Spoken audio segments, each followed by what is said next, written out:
আসসালামু আলাইকুম। বাংলা সংবাদে সবাইকে স্বাগত জানাচ্ছি। আমি চিন্তিয়া হক। শুরুতেই সংবাদ শিরোনাম। স্বাধীনতার ঘোষক জিয়াউর রহমান, বলছেন শিমুল খান। এদিকে সংস্কারের নামে হাসিনার মতো উন্নয়নের সবক শোনাচ্ছে বর্তমান সরকার, বলছেন দুদু।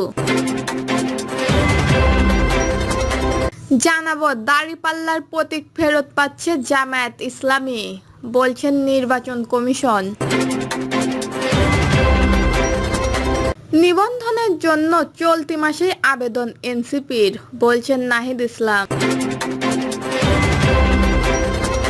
এবং সর্বশেষ জানাবো, টালবাহানা বাদ দিয়ে নির্বাচনের রোডম্যাপ ঘোষণা করুন, বলছেন আমিনুল হক।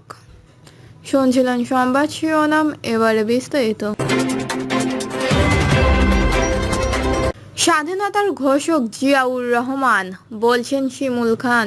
বাংলাদেশের জাতীয়তাবাদী দল বিএনপির প্রতিষ্ঠাতা শহীদ প্রেসিডেন্ট জিয়াউর রহমান স্বাধীনতার ঘোষক। যে নেতার জন্ম না হলে এ দেশের মানুষ স্বাধীনতার মুখ আপনারা দেখতে পারতেন না, সেই নেতার দলকেই মাইনাস করতে এদেশের মাটিতে কোনো কিছু করা সম্ভব নয়। চট্টগ্রাম সার্কিট হাউসের জিয়াউর রহমান নৃশংসভাবে হত্যা করা হয়েছিল। তাকে হত্যা করে গণ অভ্যুত্থানকে মুছে ফেলতে চেয়েছিলেন। গণতন্ত্রকে বাংলাদেশের মাটি থেকে মুছে ফেলা সম্ভব নয়। জিয়াউর রহমান বহুদলীয় গণতন্ত্রের প্রবক্তা। জিয়াউর রহমানের ৪৪তম শাহাদত বার্ষিকী অনুষ্ঠানে প্রধান অতিথির বক্তব্যে এইসব কথা বলেন কেন্দ্রীয় বিএনপির জাতীয় নির্বাহী কমিটির তথ্য ও গবেষণা বিষয়ক সহ সম্পাদক আমিনুজ্জামান খান শিমুল।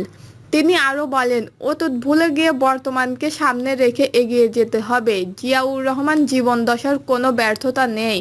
তারই উত্তরসূরি তারেক রহমানের নেতৃত্বে আগামী বাংলাদেশ গড়তে হবে। সবাইকে ঐক্যবদ্ধ হয়ে ঝিনাইদহের ৩ নং আসনে বেগম খালেদা জিয়াকে উপহার দিতে হবে। এটাই হবে আমাদের প্রতিজ্ঞা। আপনাদেরকে স্পষ্ট করে বলতে চাই, আমাদের ওইখানে একটা মোনাফেকের দল আছে, ওই মোনাফেকের খপ্পরে পড়বেন না। সংস্কারের নামে হাসিনার মতো উন্নয়নের সবক শোনাচ্ছে বর্তমান সরকার, বলছেন দুদু। বিএনপির কেন্দ্রীয় ভাইস চেয়ারম্যান ও সাবেক সংসদ সদস্য শামসুজ্জামান দুদু বলেছেন, স্বৈরাচার সরকার পতনের 10 মাস হতে চললেও দেশে গণতান্ত্রিক ব্যবস্থা কার্যক্রম হয়নি। সংস্কারের নামে শেখ হাসিনার মতো উন্নয়নের সবক শোনাচ্ছে বর্তমান সরকার। ফ্যাসিস্টবাদকে দাফন করতে হলে দেশের গণতান্ত্রিক সরকারের বিকল্প নেই। নির্বাচিত সরকার রাষ্ট্র ক্ষমতায় না এলে সংকট দূরীভূত হবে না। তিনি আরও বলেন, ভারত লাগাতারই আমাদের দেশের বিরুদ্ধে অপপ্রচার চালাচ্ছে। এটা রুখতে হলে নির্বাচন ছাড়া কোনো বিকল্প নেই। সরকার যেন বিভ্রান্ত না হয়ে ভুল পথে না যায়, এজন্য আমরা সমালোচনা করি। নিজেদের ঐক্য কোনোভাবে বিনষ্ট করা যাবে না। এমন কোনো পদক্ষেপ বা বক্তব্য দেওয়া ঠিক হবে না যাতে নিজেদের ঐক্য বিনষ্ট হয়। তিনি বলেন, দেশনেত্রী বেগম খালেদা জিয়া বলেছেন, গণতন্ত্রের পথে যাত্রা বরাবরে বিঘ্ন হচ্ছে। আমাদের চেয়ারপারসন তারেক রহমান বলেছেন, নির্বাচনের কোনো বিকল্প নেই। নির্বাচন ছাড়া গণতন্ত্রের উত্তরণ করা যাবে না। আজকে শহীদ জিয়ার ৪৪তম শাহাদত বার্ষিকীতে আমরা একটি কথাই বলবো, এ সরকারের সঙ্গে আমরা আছি, বিএনপি আছে, কিন্তু সরকার যাতে বিভ্রান্ত না হয় এবং ভুল পথে না যায় সেজন্য আমরা তাকে স্বাভাবিক গ্রহণযোগ্য পথে আনার জন্য সমালোচনা করি।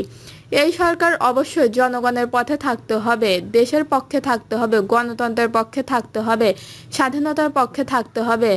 আর হাজার হাজার শহীদ আমাদের ছেলেমেয়েরা রক্ত দিয়ে গণতন্ত্র ফিরিয়ে এনেছে, স্বৈরতন্ত্রের পতন ঘটিয়েছে। তাদের বিচার ব্যবস্থা করতে হবে। এছাড়াও মুক্তির কোনো দ্বিতীয় পথ নেই। দাঁড়িপাল্লার প্রতীক ফেরত পাচ্ছে জামায়াত ইসলামী, বলছে নির্বাচন কমিশন। নির্বাচন কমিশন জানিয়েছে, দাঁড়িপাল্লার প্রতীক ফেরত পাচ্ছে জামায়াত ইসলামী। তিনি বলেন, প্রতীক বিষয়টি আমরা বিবেচনা করে নিয়েছি। একই প্রজ্ঞাপনে 2008 সালে 10টি প্রতীকসহ নিবন্ধন দেওয়া হয়েছে। এছাড়াও প্রতীক কোনো দলকে দিলে সেটি সেই দলের জন্য সংরক্ষিত থাকে অপরটি অনুযায়ী। দলটির প্রতীকসহ নিবন্ধন পাবে। এছাড়াও আব্দুল ফজল, মোহাম্মদ সানাউল্লাহ বলেন, জিএনসিসির নির্বাচন নিয়ে আপিল বিভাগের পর্যবেক্ষণ দেখেছি, আমরা রেফারেন্সগুলো দেখেছি। আমরা মনে করি গেটেস প্রকাশ করার মধ্যে ইসি তার কাজ সম্পূর্ণ করেছেন।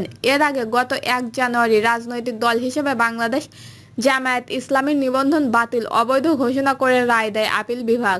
রায়ের প্রধান বিচারপতি সৈয়দ রেফাত আহমেদের নেতৃত্বে ৪ সদস্য আপিল বিভাগ বলেন, নিবন্ধন বাতিল ও অবৈধ।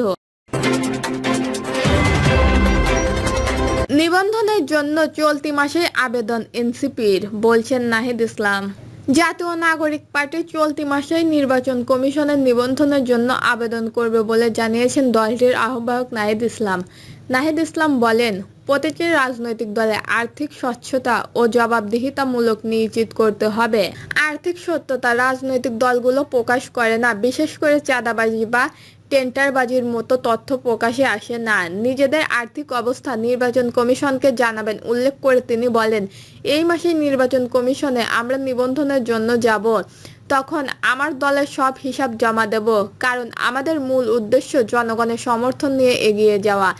এনসিপির নাম নিয়ে চাঁদাবাজির চেষ্টা হলে প্রতিহতের আহ্বান জানিয়ে নাহিদ ইসলাম বলেন, আমাদের নাম ব্যবহার করে অনেক জায়গায় টাকা নেওয়া হচ্ছে। কেউ ব্যক্তিগতভাবে কেউ এনসিপির নেতাকর্মী বা কাউকে টাকা দেবেন না, কোনো ব্যক্তিগত অ্যাকাউন্টেও টাকা দিবেন না। টালবাহানা বাদ দিয়ে নির্বাচনের রোডম্যাপ ঘোষণা করুন, বলছেন আমিনুল হক।